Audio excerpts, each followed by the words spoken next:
சென்னையில் நடைபெற்ற உலக முதலீட்டாளர்கள் மாநாட்டில் பல்வேறு இடங்களிலிருந்தும் வந்திருந்த முதலீட்டாளர்களுக்கு கருத்தரங்கங்கள், நிகழ்ச்சிகளும் நடத்தப்பட்டன. உலக முதலீட்டாளர்கள் மாநாட்டில் பங்கேற்றது பயனளிக்கும் வகையில் இருப்பதாக முதலீட்டாளர்கள் தெரிவித்துள்ளனர். They have already allotted, they are in the process of allotting 850 acres exclusively. Near our trade center, they are also allotting a hub for formulations, and biotech is being given a big push. So biotech is the next area of growth for the pharmaceutical pharma world.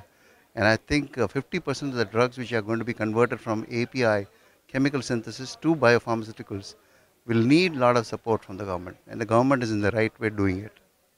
114 crores. Additional expansion இது.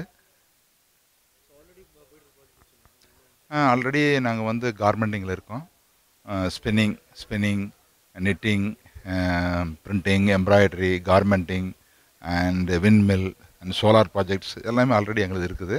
ஃபர்தராக நாங்கள் வந்து இப்போ ஒரு most advanced processing unit பண்ணலான்ட்டு இருக்கோம்.